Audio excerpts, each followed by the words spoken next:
Eh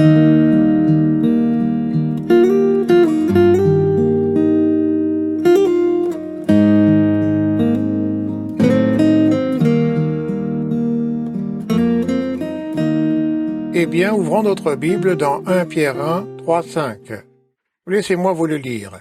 Béni soit Dieu, le Père de notre Seigneur Jésus-Christ, qui, selon sa grande miséricorde, nous a régénérés, pour une espérance vivante, par la résurrection de Jésus-Christ d'entre les morts, pour un héritage qui ne se peut ni corrompre, ni souiller, ni flétrir, lequel vous est réservé dans les cieux, à vous qui, par la puissance de Dieu, êtes gardés par la foi, pour le salut, prêt à être révélé dans les derniers temps.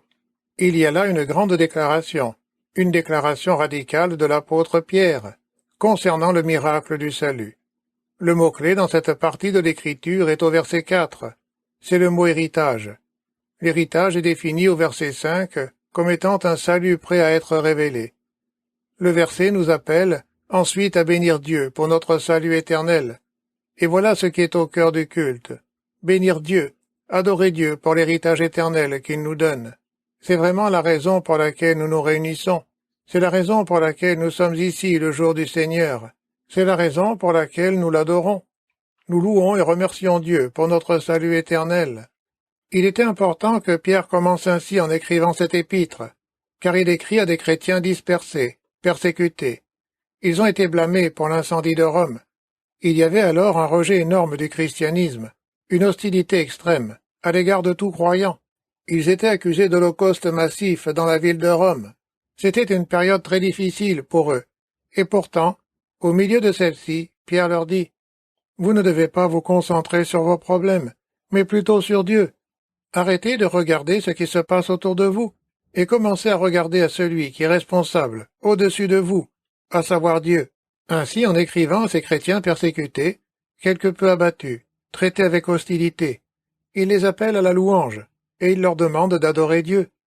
Au lieu de commencer par leur dire « Je sympathise avec vous, je comprends votre détresse », ou une sorte de malheur à moi, il commence tout de suite par appeler les croyants à louer Dieu. Comme ce point est important. Au milieu de l'adversité, au milieu des épreuves, au milieu des tribulations, des problèmes, de la persécution, de l'hostilité, des déceptions, de l'angoisse, apprenez à louer Dieu, à adorer Dieu, et si les choses se détériorent, soyez certains que les choses de là-haut sont absolument sûres. Ainsi, bien que vous ne sembliez pas être de ce monde, vous êtes l'enfant de Dieu. Même si le monde peut vous rejeter, Dieu ne le fera jamais. Même si vous perdez votre héritage terrestre, votre héritage éternel est absolument certain. Alors portez votre attention là où elle doit être. Voilà son message. L'idée même de cet hymne de louange est d'élever leur âme pour qu'elle passe de la difficulté du présent à l'adoration de la grandeur de leur Dieu.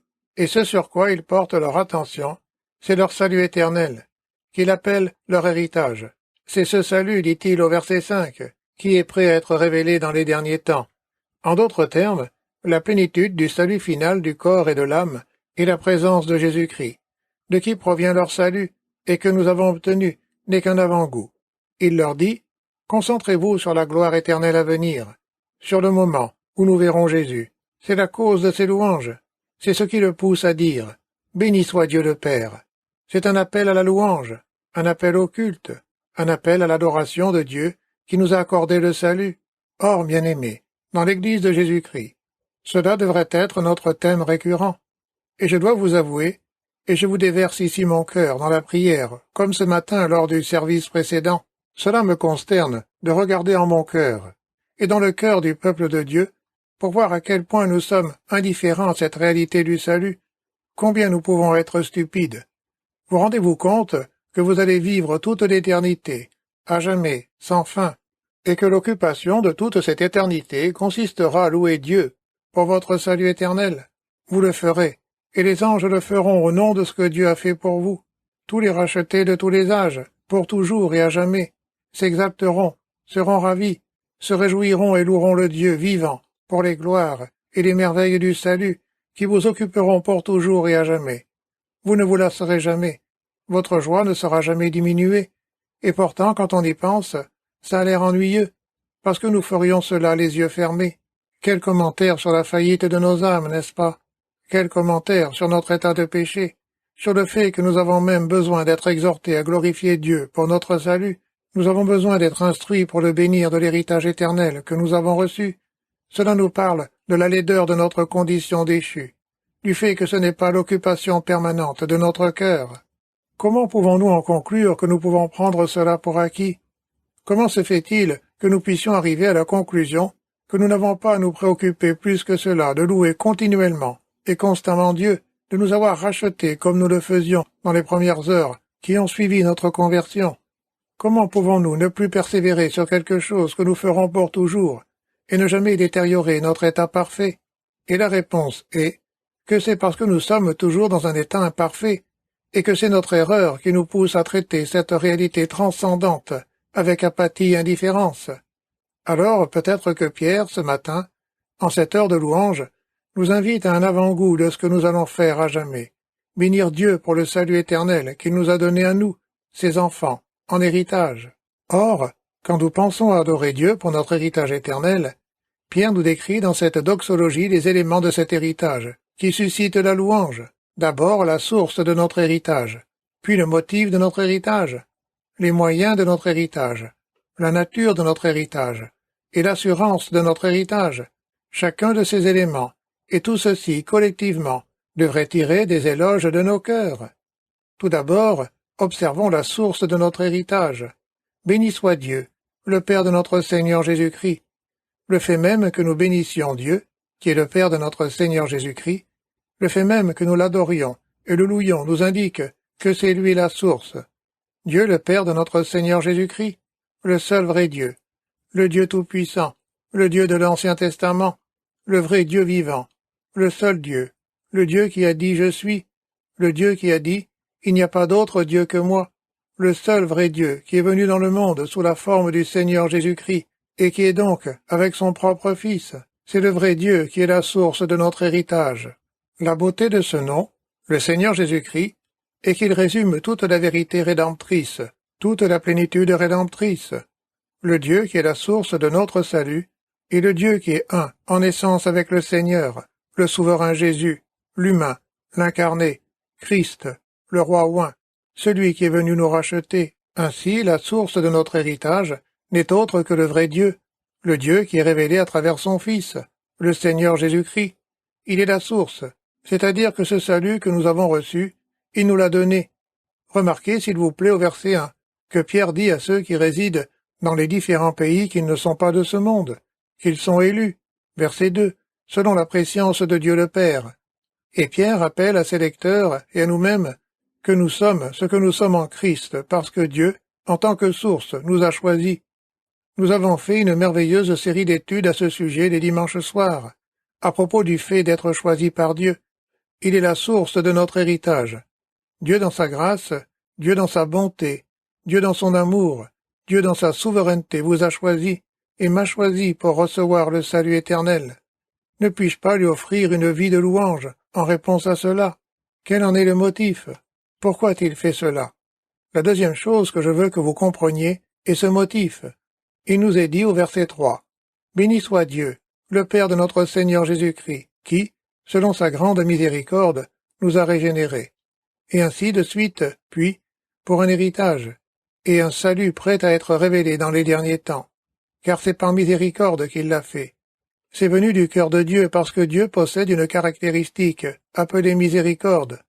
Tite 3 dit essentiellement la même chose, à savoir que c'est par sa miséricorde qu'il nous a rachetés, qu'il nous a lavés, qu'il nous a régénérés. Éphésiens 2 dit la même chose. Dieu qui est riche en miséricorde, nous qui étions morts par nos offenses, nous a rendus à la vie, par grâce. Et nous pouvons être reconnaissants du fait que l'Éternel Dieu est en lui la miséricorde. Qu'est-ce que la miséricorde? Eh bien, la miséricorde est un mot qui fait référence à la condition d'une personne, à une condition misérable et pitoyable. Il se concentre sur la condition d'un individu. C'est pourquoi, par exemple, dans Marc 10, vous avez une personne qui vient à Jésus et qui dit misérablement. On parle de misère physique ici. Seigneur, aie quoi? Aie pitié de moi. Parce que la miséricorde est le reflet d'une condition misérable, malheureuse et pitoyable.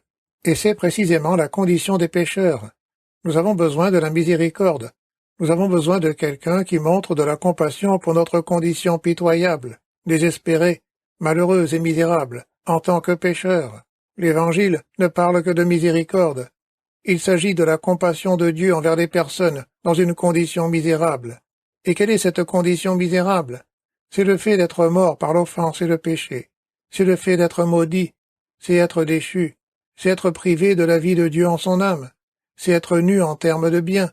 C'est la condition pitoyable du pécheur, condamné à l'enfer, incapable de faire quelque chose de bien et incapable de changer le cours de sa vie par lui-même. C'est une lèpre qui surpasse de loin en conséquences terribles toute maladie, toute lèpre physique.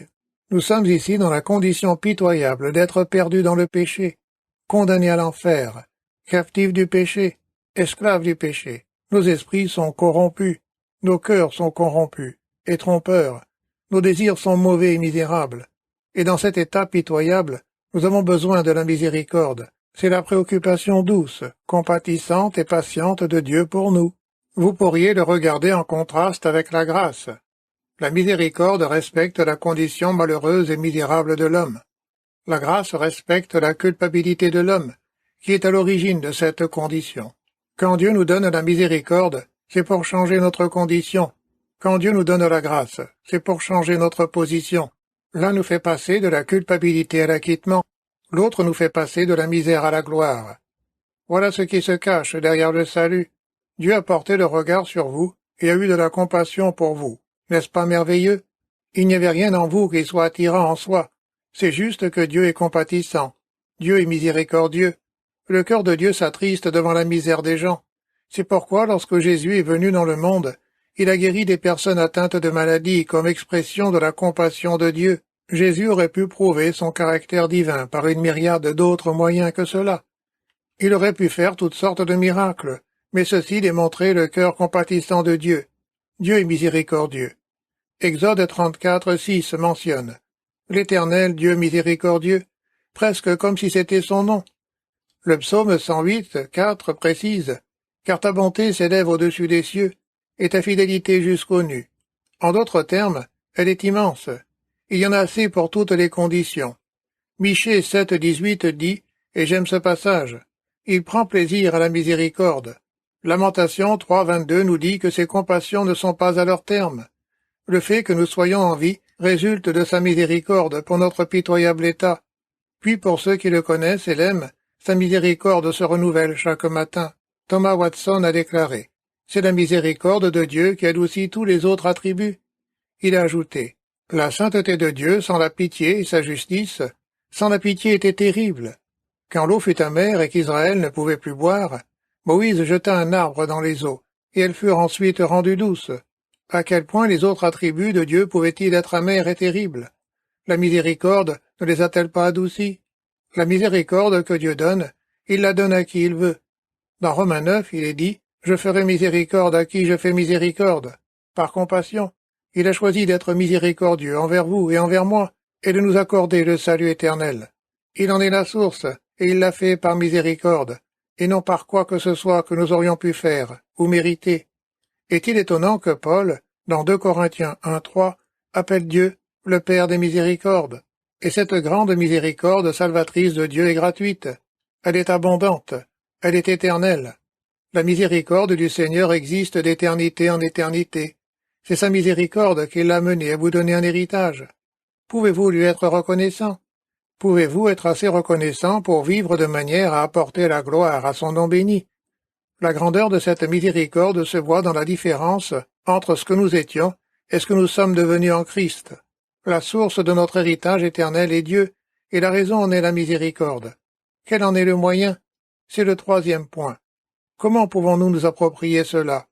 Vous me direz, Dieu est la source de notre héritage, et la miséricorde en est le motif. Comment alors la recevons-nous? Comment nous l'approprions-nous? Comment la faisons-nous nôtre? Comment cette miséricorde nous touche-t-elle? Il est dit, selon sa grande miséricorde, verset 3. Il nous a régénérés. La miséricorde devait avoir un moyen de réaliser ce qu'elle souhaitait accomplir. La miséricorde devait avoir un moyen de dissiper le malheur, La miséricorde devait avoir un moyen d'éliminer la misère, et le moyen choisi par la miséricorde est la nouvelle naissance. Ainsi Dieu, à cause de sa miséricorde, nous a fait renaître. Pour changer notre condition, il a dû nous donner une nouvelle naissance, parce que nous sommes nés dans le péché, nous sommes nés morts dans le péché, nous sommes nés morts dans les offenses et le péché. Nous n'avions pas de vie en nous, nous étions éloignés de la vie donnée par Dieu. Cette situation de misère ne saurait être simplement modifiée. Nous devions être de nouveau engendrés, nés de nouveau, et ainsi il nous a fait renaître. Le prophète Jérémie a déclaré « Un Éthiopien peut-il changer sa peau, et un léopard ses taches? De même, pourriez-vous faire le bien, vous qui êtes accoutumés à faire le mal? Il faut donc changer de nature, et c'est pourquoi la Bible dit que si vous êtes en Christ, vous êtes une nouvelle création. Vous devenez héritier de Dieu par la naissance, la nouvelle naissance, la naissance spirituelle. En fait, vous êtes déjà un héritier, même avant d'être chrétien. Vous êtes des héritiers de la colère, dit Éphésiens 2, 3. Héritiers des flammes éternelles. C'est un héritage éternel. C'est aussi un héritage éternel incontournable. Mais ce n'est pas un héritage souhaitable. Quand vous venez à Christ et mettez votre foi en lui, c'est une transformation totale. C'est une nouvelle naissance surnaturelle. C'est une nouvelle vie qui remplace l'ancienne vie. C'est une nouvelle nature, c'est un nouvel amour, c'est une nouvelle contrainte, un nouveau désir. Dieu recrée, régénère, vous fait renaître. Voilà une vérité merveilleuse. Au verset 23 du même chapitre, Pierre écrit « Vous avez été régénérés, non par une semence corruptible, pas comme la naissance humaine, ni comme une naissance humaine dans laquelle la mort est incorporée, mais par une semence incorruptible, par la parole vivante et permanente de Dieu. » Et le verset 25 ajoute « La parole du Seigneur vous a été annoncée. Par la grâce de Dieu, la parole a été prêchée. Vous avez entendu la parole. Dieu a activé la foi dans votre vie. Vous avez cru, et vous êtes nés de nouveau d'une graine impérissable qui ne mourra jamais. Voilà ce qu'est la nouvelle naissance. Vous avez une nouvelle vie. Le débat à ce sujet vous apparaît clairement dans le chapitre 3 de Jean. Voulez-vous y revenir un instant? Lorsque Jésus rencontre Nicodème, un dirigeant des Juifs, un des pharisiens, membre très estimé du Sanhédrin, rabbin respecté, érudit éminent, juriste pharisiaïque, il se vantait sans aucun doute de sa religion et vivait selon un code visible. Il était allé aussi loin que possible dans le système judaïque. Il était allé aussi loin que possible dans son orientation religieuse. C'était un homme très religieux, éminemment éminent en tant qu'enseignant de cette religion, mature, capable de transmettre ses vérités et ses traditions à d'autres. Il vient à Jésus, et Jésus lui dit au verset 3, « Si un homme ne naît de nouveau, il ne peut voir le royaume de Dieu. » Vous savez ce qu'il a dit à Nicodème ici? Il dit, Nicodème, « Bien que tu sois arrivé jusqu'ici, aussi vieux que tu sois, tu dois tout recommencer. » Et je suis sûr que dans la tête de Nicodème, il devait penser quelque chose du genre. « Eh bien, je sais tellement de choses, j'en ai fait beaucoup, et je suis profondément ancré dans ma religion. J'ai atteint un tel niveau de compréhension, et pourtant, il me manque quelque chose. Je me demande ce qu'il va me demander d'ajouter à ma vie. » Et en fait, Jésus lui dit, « N'ajoute rien, dépose tout et recommence. » Incroyable. Tout abandonner, se débarrasser de tout. En fait, Jésus a déclaré que les prostituées impies et immorales étaient plus proches du royaume que les pharisiens. C'est incroyable. Les prostituées n'ont aucune religion à répandre. Nicodème l'a fait. Il était dans un groupe qui croyait que vous étiez sauvés par les œuvres. C'est une malédiction. Et Jésus lui disait en fait, « Recommence depuis le début. C'est ce que Dieu veut faire dans la vie du pécheur, quand il lui accorde sa miséricorde. Voilà ce qu'est le salut. C'est la nouvelle naissance. Vous obtenez alors une nouvelle nature, un nouveau cœur, un nouvel esprit, un nouvel amour, et un nouveau pouvoir qui se traduit par un nouveau chemin et une nouvelle obéissance. Voilà ce que c'est. Mais comment? Comment Nicodème a-t-il appris que nous étions supposés recevoir cette nouvelle naissance? Comment se passe cette nouvelle naissance? Eh bien, de toute évidence, l'emphase mise sur l'Évangile n'a pas été donnée à Nicodème dans toute sa plénitude, mais suffisamment a été dit. Relisez le verset 14. Jésus, d'après Nombre 21, utilise une illustration que Nicodème aurait très bien connue. Et comme Moïse éleva le serpent dans le désert, il faut de même que le Fils de l'homme soit élevé, afin que quiconque croit en lui ait la vie éternelle. Car Dieu a tant aimé le monde qu'il a donné son Fils unique, afin que quiconque croit en lui ne périsse point, mais qu'il ait la vie éternelle. Il lui dit, Nicodème, voici comment tu recevras cette nouvelle naissance. Regarde au Fils de Dieu, qui s'est élevé, et crois en lui. Et en croyant en lui, tu vivras la nouvelle naissance. Il a ensuite utilisé une illustration que Nicodème comprendrait. C'est comme ce qui s'est passé dans le désert dans Nombre 21. Vous souvenez-vous que, à cause de la rébellion et de l'absence de Dieu, de l'infidélité des Israélites, Dieu a envoyé des serpents les mordre, des serpents venimeux. Les serpents venimeux les mordaient. Vous souvenez-vous qu'alors, dans Nombre 21:7, ils ont commencé à crier « Nous avons péché, nous avons péché, nous avons péché ». Dans une grande honte, ils ont reconnu qu'il s'agissait du jugement de Dieu, un jugement justifié pour leurs péchés. Puis Dieu a dit « Fais-toi un serpent brûlant, et place-le sur une perche. Quiconque aura été mordu, et le regardera, conservera la vie. » Regardant ce serpent, ils reconnaissaient leurs péchés, ils reconnaissaient le désespoir de leur condition, et ont reconnu que Dieu leur avait fourni un moyen de les délivrer des serpents. C'était de se détourner du péché, et de reconnaître que Dieu avait élevé un moyen de délivrance. Jésus dit en fait à Nicodème, « Si tu veux une nouvelle naissance, détourne-toi de ton péché et de ton propre cœur en disant, « J'ai péché, j'ai péché, j'ai péché », et admirez les moyens que Dieu a mis en œuvre pour vous apporter la délivrance. Cette fois-ci, il ne s'agit pas d'un poteau de bois, aucun poteau d'aucune sorte, mais d'une croix, non pas un serpent, mais le Fils de Dieu. Il s'agissait de se détourner du péché pour regarder vers le Sauveur, et la délivrance mentionnée n'était pas une délivrance physique de serpent, mais la délivrance spirituelle du serpent, Satan le serpent. Nicodème devait reconnaître que la religion qui constituait sa vie n'était rien d'autre qu'une morsure de serpent dont il avait besoin de guérir. Comment peut-on vivre la nouvelle naissance? En regardant le Fils de Dieu dressé sur une croix et en croyant en lui. Ainsi Jésus a tranché au cœur même de la justice très personnelle de Nicodème et a souligné qu'en fait, ce que nous devons comprendre, c'est que nous naissons de nouveau par notre foi en Christ. Voilà ce qu'est la nouvelle naissance. Revenons à présent dans 1 Pierre. Pierre dit que le moyen par lequel nous recevons la miséricorde de Dieu, ce moyen qui nous donne un héritage éternel, c'est la nouvelle naissance. Et cette nouvelle naissance devient la nôtre par notre foi en Christ. Voilà ce qu'il dit ici. Nous sommes régénérés pour une espérance vivante, par la résurrection de Jésus-Christ d'entre les morts. Je souhaiterais, bien-aimés, que nous ayons le temps d'aborder plus en détail le sujet de la nouvelle naissance. La Bible a beaucoup à dire à ce sujet. Dans Jean 1,13, il est dit que c'est non, de la volonté de l'homme, mais de Dieu. La nouvelle naissance vient de la volonté et de la puissance de Dieu. Comme nous l'avons vu dans Jean 3, c'est l'œuvre du Saint-Esprit. Nous sommes nés de l'Esprit. C'est aussi le travail de la parole, le nettoyage régénérant de la parole. Un homme nouveau est créé en lui donnant une nouvelle nature. Cela fait de lui une toute nouvelle création. Jacques dit que nous devenons les prémices de ces créatures, une nouvelle création. La nouvelle naissance est irréversible. La nouvelle naissance est éternelle, glorieusement triomphante, immuable. C'est ce que Dieu veut faire dans la vie de celui en qui il place sa miséricorde compatissante. Stephen Charnock, dans ce grand classique nommé « L'existence et les attributs de Dieu », a déclaré « La régénération est un changement universel de l'homme tout entier. Elle est aussi importante pour notre renouvellement que le péché l'est pour notre destruction. La régénération, quel en est le résultat? Revenons à ce 3e verset. Le résultat, c'est que nous sommes nés de nouveau, pour une espérance vivante, un espoir vivant. Que veut-il dire par là? Eh bien, il parle ici d'un espoir perpétuellement vivant, un espoir qui implique une qualité de vie. Vous me direz, pourquoi précise-t-il cela? Il le fait en contradiction avec l'espérance des hommes, qui est toujours un espoir mourant ou mort.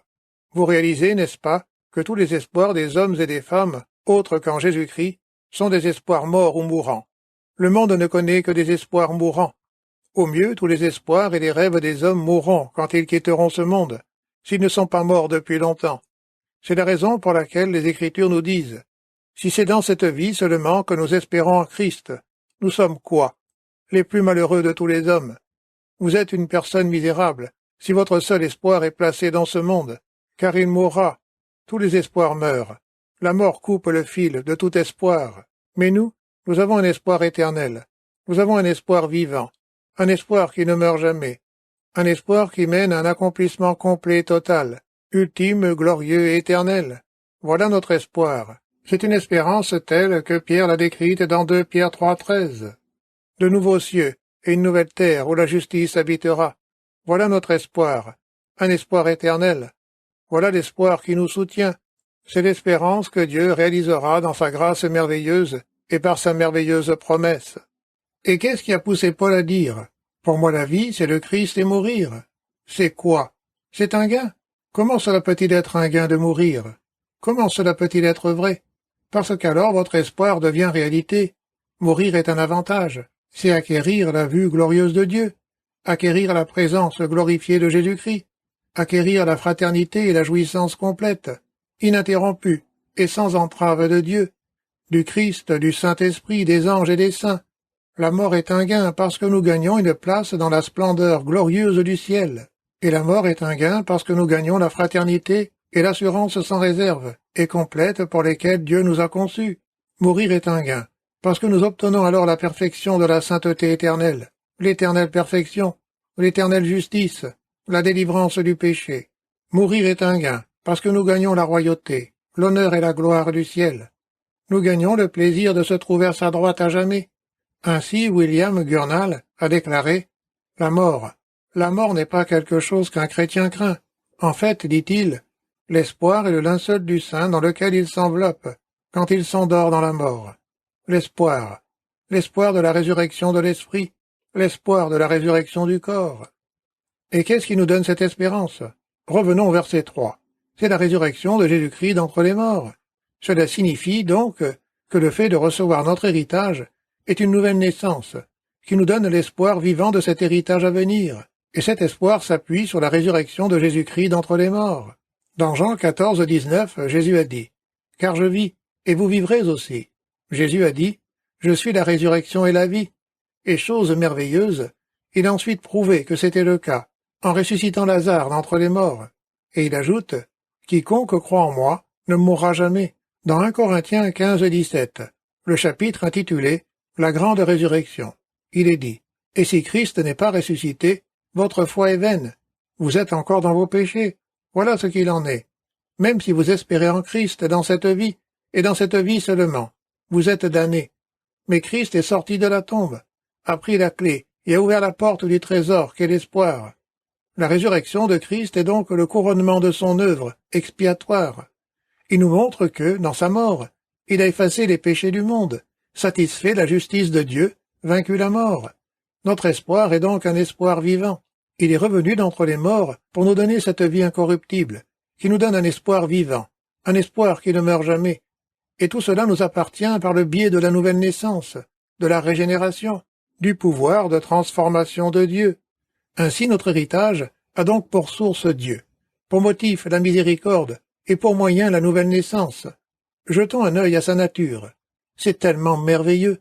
Le verset 4 dit que nous avons, par la nouvelle naissance, un héritage qui, et trois choses, ne se peut ni corrompre, ni souiller, ni flétrir. Cela procure une grande joie de savoir que nous avons un héritage qui est avant tout impérissable. Impérissable. Le mot aphthartos en grec signifie littéralement non corruptible, non susceptible de décéder, ou non susceptible de se dégrader ou de décéder. Mais au-delà de ça, il a été utilisé dans le langage laïque, le grec séculier, pour évoquer un concept très intéressant, qui fait référence à quelque chose qui n'a pas été ravagé par une armée d'invasion. C'est une pensée intéressante. Si vous reprenez cette pensée dans l'Ancien Testament, vous vous souviendrez que lorsque Dieu a donné son héritage à Israël, cet héritage était le pays de Canaan. Vous vous en souvenez? Le pays de Canaan était l'héritage d'Israël, pour le faire monter, dans un pays où coule le lait et le miel, etc. Ils avaient donc un héritage terrestre, mais cet héritage terrestre a été pillé par des armées d'invasion et ravagé par des ennemis de très nombreuses fois. La seule ville sainte de Jérusalem a été dévastée et rasée, au moins 17 fois à travers l'histoire. Il se peut qu'en un sens, ce mot enrichisse notre perception, si vous le comprenez de cette manière, à savoir que l'héritage de l'Ancien Testament, le pays de Canaan, un héritage terrestre donné à Israël, a été pillé, ravagé, dévasté, détruit et rasé. Mais vous avez un héritage qui ne sera jamais ravagé, pillé ou dévasté. Il est impérissable. C'est une fortune qui ne peut pas être dépensée, et qui ne peut donc pas être amoindrie. Un trésor qui ne pourra jamais être pris, volé, dérobé ou pillé. Vous voyez, c'est exactement ce que Jésus avait en tête dans Matthieu 6, quand il a dit « Amassez-vous des trésors dans le ciel, où la teigne et la rouille ne détruisent point, et où les voleurs ne percent, ni ne dérobent. Placez votre trésor où il est en sécurité, où il est impérissable. Écoutez, il n'y a aucun endroit sur terre où vous pouvez faire cela. Vous pensez que vous êtes couvert, vous avez votre trésor ici et là, que vous avez vos biens, vos comptes bancaires, vos obligations, vos actions, vos certificats, et toute autre chose que vous pourriez stocker. Tout est périssable. Et s'il arrive que votre trésor survive dans ce monde jusqu'à votre mort, il mourra lorsque vous mourrez, parce que vous ne pourrez rien en emporter. Toutes les personnes que vous aimez se battront pour ce que vous laisserez, et ensuite, quand ils partiront, ils laisseront votre trésor au groupe suivant. Mais le trésor que Dieu nous a donné en héritage éternel, qui est le salut, qui ne sera révélé qu'au temps dernier, comme notre dernier et glorieux salut final, est un trésor qui ne sera jamais ravagé par un ennemi, ne sera jamais touché par une armée d'invasion, qui ne sera jamais pris par un voleur, qui ne sera jamais mité ou rouillé. On ne peut pas l'altérer. Le deuxième mot est sans défaut.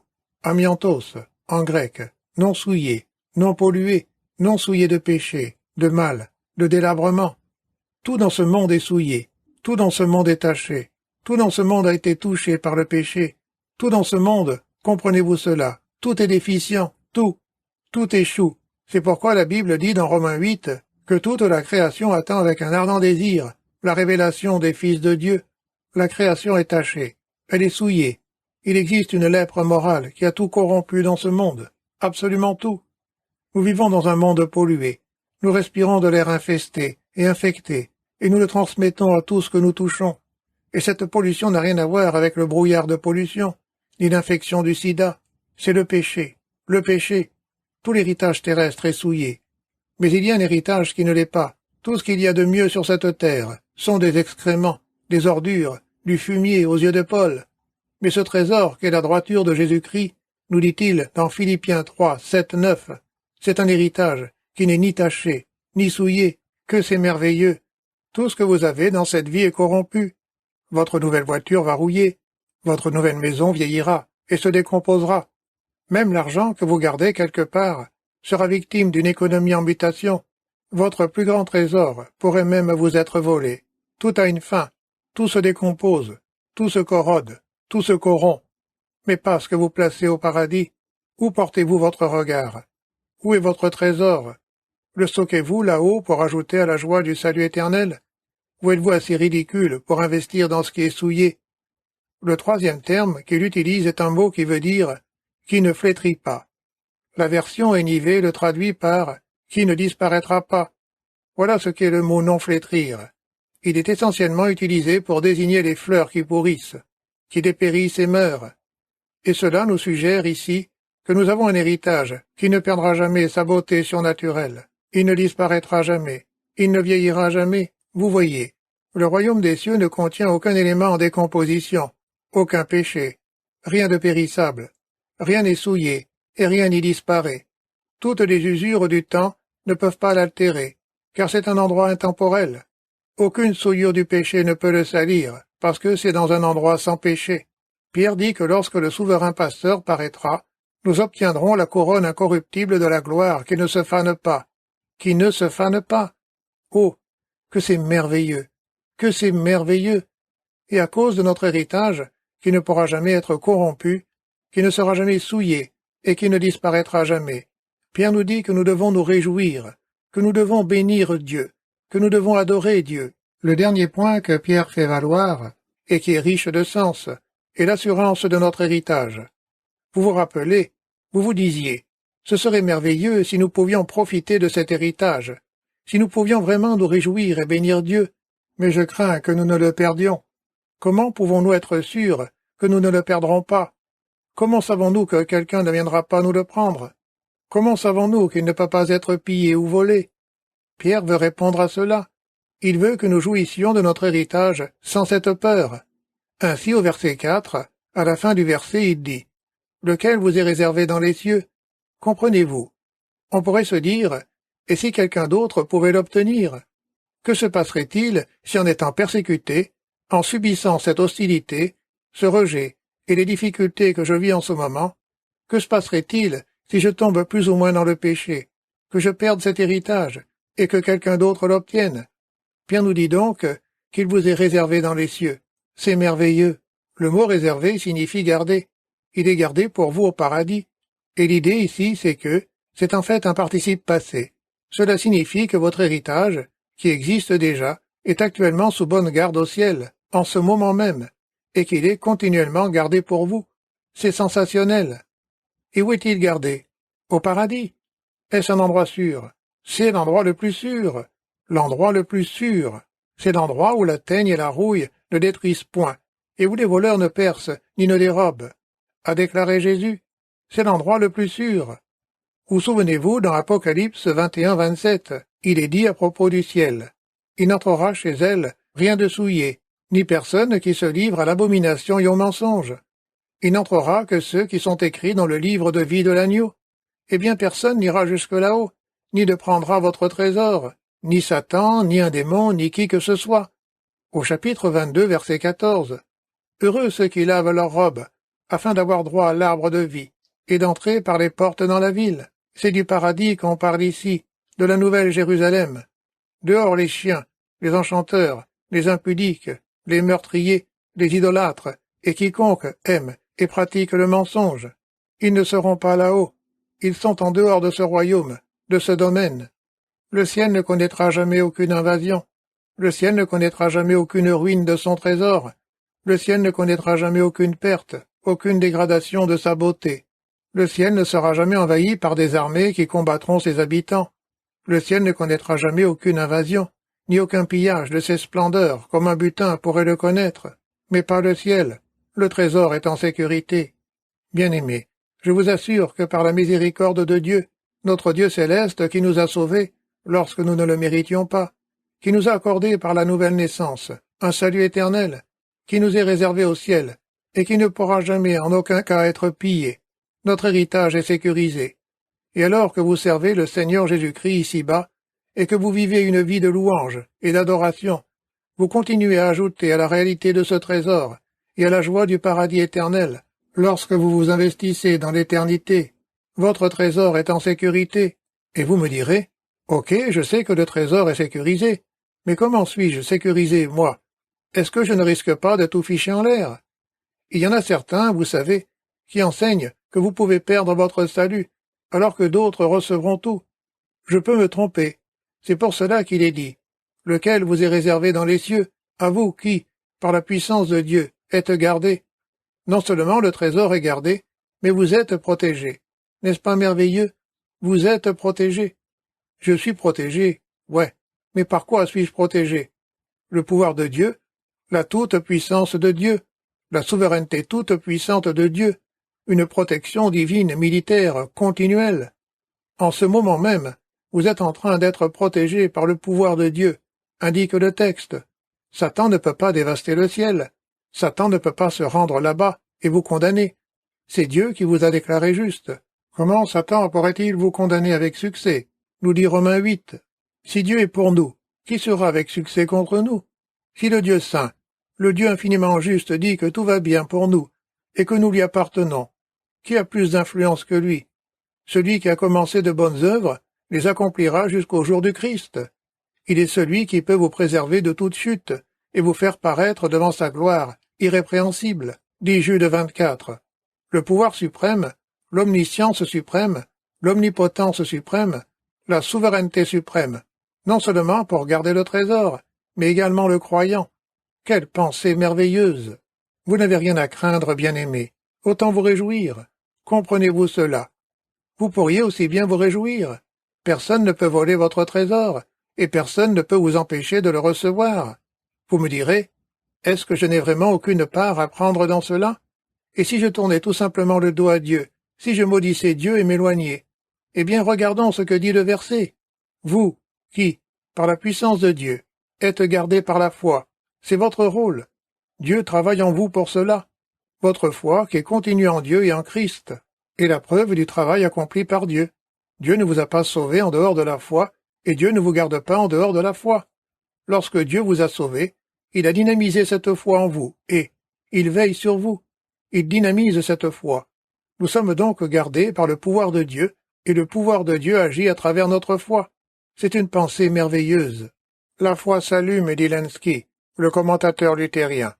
La foi est allumée, est préservée, et renforcée par la grâce seulement. Même la foi est là par la grâce.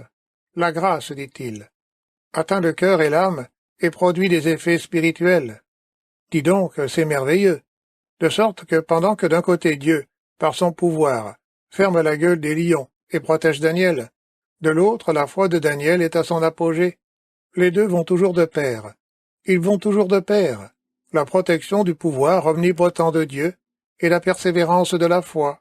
Ce n'est pas exemple de la foi, c'est lié à la foi, de sorte que le vrai croyant ne soit pas seulement protégé par Dieu, mais qu'il reçoive une foi de soutien et de persévérance.